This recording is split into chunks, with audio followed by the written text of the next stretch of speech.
लगातार लंबे समय से पति और पत्नी के बीच में संबंध नहीं बन रहे हैं और इसी को आधार बनाकर क्या कोई एक पक्ष, चाहे पत्नी या पति, तलाक के लिए जा सकता है या कि छोड़ दिया और अलग अलग रहना शुरू कर दिया, सेपरेशन का आधार है। जी हाँ, मायके में पत्नी रह रही है, पति अपने घर पर रह रहा है, या उस स्थिति में जहाँ पर पति ने पत्नी को घर से बाहर निकाल दिया और पत्नी के बार बार कहने के बावजूद वो उसे वापस अपने साथ रखने के लिए तैयार नहीं है या लेके नहीं आ रहा, इन दोनों ही स्थितियों में क्या होगा हम बात करेंगे। नमस्कार, आप सभी ने शुरुआत अशोक पांडे के साथ लीगल एडवाइस चैनल में की है और इस चैनल के माध्यम से जो कानून की जानकारी है वो हम आप तक पहुंचाते हैं, इस वजह से सब्सक्राइब जरूर कर लिए। चलिए बात करते हैं अपने विशेष मुद्दे को। और अगर दोनों के बीच यानी पति और पत्नी के बीच शारीरिक संबंध नहीं है और एक लंबे समय से नहीं है तो उसकी क्या वैलिडिटी हो जाती है, और अगर आप तलाक के लिए फिर जाना चाहें तो कैसे आपका प्रिंसिपल एस्टैब्लिश होता है, कैसे आपके ग्राउंड तैयार होते हैं, इस पहले मुद्दे पर हम बात करते हैं। देखिए,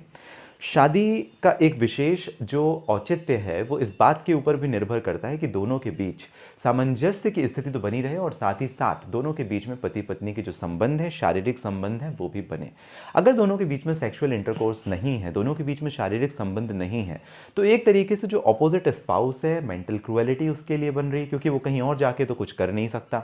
तो अगर उसे घर में जो पत्नी है या पति है, दोनों के साथ में भी अगर शारीरिक संबंध नहीं बनेंगे तो कहीं ना कहीं वो एक मेंटल क्रुएलिटी के दायरे में तो ज़रूर आ जाता है। और जब कभी भी मानसिक प्रताड़ना की हम बात करते हैं तो शारीरिक प्रताड़ना समहाउ कहीं ना कहीं इन्वॉल्व होता है, कभी नहीं होता है, डिपेंड्स ऑन सिचुएशन। लेकिन जहां पर अगर मना कर दिया, यूनिलैटरली किसी एक पार्टी ने मना कर दिया, तो जो अपोजिट स्पाउस है उसके लिए मेंटल क्रुएलिटी का रास्ता खुल जाता है और ये उसके लिए मानसिक प्रताड़ना तो होती ही होती है, ऐसा समझा जाता है। तो इस वजह से ये तलाक का एक आधार बन गया। इसी को अगर हम ऐसा समझें कि जहाँ पर पति ने पत्नी को घर से बाहर निकाल दिया या पत्नी खुद घर से बाहर निकल के रहना शुरू कर देती है, बाहर कहीं जॉब करना शुरू कर देती है और एक लंबा समय हो जाता है,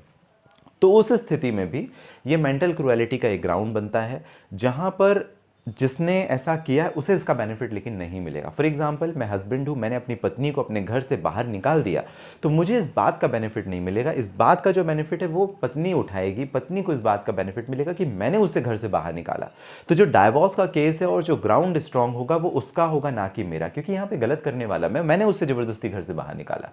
ऐसी स्थिति में फॉर एग्जाम्पल अगर मेरी पत्नी मेरे घर से बाहर निकल जाती है और वो अपने मायके में जाके रहना शुरू कर देती है, तो स्थिति क्या होगी, इसका बेनिफिट फिर मुझे मिलेगा, उसे नहीं मिलेगा। तो दोनों ही स्थितियों में आपको समझना पड़ेगा कि आखिर परप्यूटेटर कौन है, मतलब शुरुआत करने वाला कौन है, गलत करने वाला कौन है। जो गलत करने वाला है उसे उस चीज का बेनिफिट नहीं मिलेगा, जो ऑपोजिट स्पाउस है, चाहे वो पति हो या पत्नी हो, उसे इस बात का बेनिफिट जरूर मिलेगा। तो दोनों ही स्थितियों में समय बहुत इंपॉर्टेंट है। यानी जो रिलेशनशिप था पति और पत्नी के बीच में, चाहे वो सेपरेशन का हो या सेक्सुअल इंटरकोर्स या रिलेशन या फिजिकल रिलेशन की बात हो, तो समय काफी महत्वपूर्ण भूमिका निभाता है। जहां पर एक लंबे समय से दोनों के बीच में रिलेशन नहीं बनने चाहिए या कि एक लंबे समय से दोनों अलग अलग डिस्टेंस में रहने चाहिए, दूर दूर पर रहने चाहिए, तब वो जाकर के मेंटल क्रुएलिटी का ग्राउंड बनाता है। तो यानी जो लॉन्ग पीरियड ऑफ सेपरेशन है, दैट अमाउंट्स टू सेपरेशन। ऐसा नहीं कि 2 4 10 15 20 दिन या महीने भर के लिए अलग हुए, कह दिया कि हमारा सेपरेशन हो गया, नहीं। कम से कम वो समय जो है एक लंबी अवधि का होता है और लंबी अवधि सर्कमस्टेंस के बेस पे शो होता है। और ये विशेषता इस बात से कि 1 साल से ज़्यादा, 2 साल से ज़्यादा या उससे भी ज़्यादा जो पीरियड है, आप कह सकते हैं कि yes there is a amounts of separation and इसकी वजह से मेंटल क्रुएलिटी बना। इंपॉर्टेंट बात इसमें एक और भी होती है, समय के साथ में जो बियॉन्ड रिपेयर आपका जो रिश्ता है वो बियॉन्ड रिपेयर होना चाहिए। मतलब जो मैट्रिमोनियल बॉन्ड है वो बियॉन्ड रिपेयरेशन, अब उसे वापस से ठीक नहीं किया जा सकता। वो एक बार खराब हो गया, स्थिति गड़बड़ हो गई दोनों के बीच में और ऐसी स्थिति में अब पहुंच गया है कि अब जोड़ा नहीं जा सकता, ठीक नहीं किया जा सकता दोनों स्थिति में। जैसे for example in first case, पहले तो ठीक है, मना किया, रिफ्यूजल था, रिलेशनशिप नहीं थे, लेकिन थोड़े टाइम के बाद में जो अपोजिट स्पाउस है उसे भी घृणा होने लग गई, उसे भी दिक्कत होने लग गई, परेशानी होने लग गई, मेंटल ट्रॉमा में वो आ गया और इस कंडीशन पे अब वो चाह के भी रिलेशनशिप नहीं मेंटेन कर पा रहा है। तो दोनों ही स्थितियों में, चाहे वो सेपरेशन का पॉइंट हो या फर्स्ट रिलेशनशिप या इंटरकोर्स का पॉइंट हो, वहां पर ये इंपॉर्टेंट हो जाता है कि डेलिबरेटली जो स्पाउस है वो ऐसा कर रहा है, इंटेंशनली ऐसा कर रहा है और दोनों के बीच में वो रिश्ता अब नहीं बन सकता। तो ये मेंटल क्रुएलिटी का एक बहुत बड़ा आधार क्रिएट कर देता है।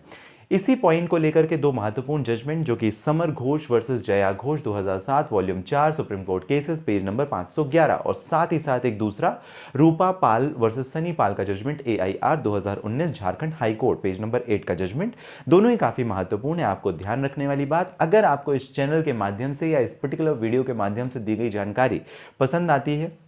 सब्सक्राइब जरूर करें, मेरा विशेष निवेदन है। और साथ ही साथ अगर आपके कोई प्रश्न है, आप डायरेक्टली ये जो नंबर रिफ्लेक्ट कर रहा है आप बात कर सकते हैं। इस वीडियो के डिस्क्रिप्शन में डिटेल है, लिंक है जहां से डायरेक्टली आपकी और मेरी हो जाएगी बात। आपका कीमती और महत्वपूर्ण समय जो हमेशा आपका मुझे मिलता है, इसके लिए आप सभी का विशेष धन्यवाद।